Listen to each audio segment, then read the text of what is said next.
পূর্ণিমার রাত তিনি ঘর থেকে বাহির হইলেন। মায়া নবী সরকার রাহমাতুল লিল আলামিনকে তিনি হঠাৎ করিয়া থেকে পাইলেন। জাবের রাদিয়াল্লাহু তাআলা আনহু কখনো আসমানের পূর্ণিমার চাঁদের দিকে তাকান, কখনো মায়ার নবীর নুরানি চেহারা মুবারকের দিকে তাকান। জাবের রাদিয়াল্লাহু তাআলা আনহু বলেন, কি ব্যাপার? যখন আমি রাতের মধ্যে বাহিরে পূর্ণিমার চাঁদ দেখি, দুনিয়ার জমিনের চাঁদ মায়ার নবীর চেহারা দেখতে পাই না। আজকে কি ব্যাপার? আজকে আমি আসমানের পূর্ণিমার চাঁদ কেউ দেখে ফেললাম, মায়ার নবীর জমিনের চাঁদ মায়ার নবীর চেহারা মুবারকটাও দেখে ফেললাম। আজকে আমি একটা পরীক্ষা করব, দেখব ওই চাঁদ সুন্দর নাকি জমিনের চাঁদ সুন্দর। সুবহানাল্লাহ। জাবের রাদিয়াল্লাহু তাআলা রূপগর আসমানের পূর্ণিমার চাঁদের দিকে তাকায়,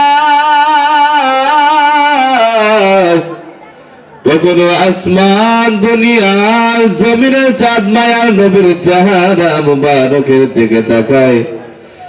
জাবের রাদিয়াল্লাহু তাআলা বলেন, আল্লাহর কসম, আমি পূর্ণিমার চাঁদের দিকে তাকাই, আমার মায়ার নবীর চেহারা মুবারকের দিকে তাকাই। আল্লাহর কসম,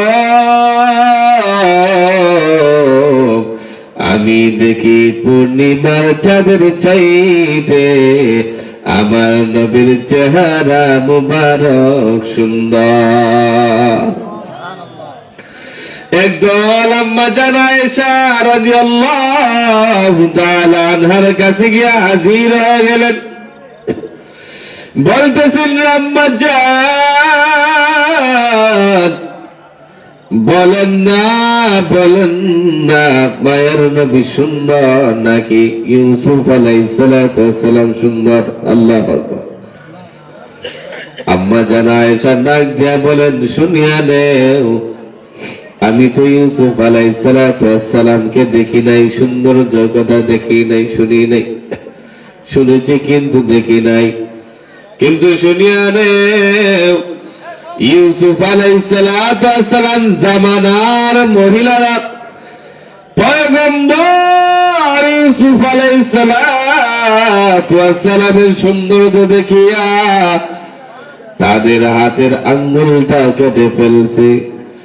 ওরে লোকেরা, শুনিয়া নেও, যদি ওই যুগের মহিলারা মায়ের নবীর চেহারা মুবারকটা দেখত, মায়ার নবীর চেহারা মুবারক এক পলক দেখার সাথে সাথে তাদের কলিজাটা কেটে ফেলতো। সুবহান।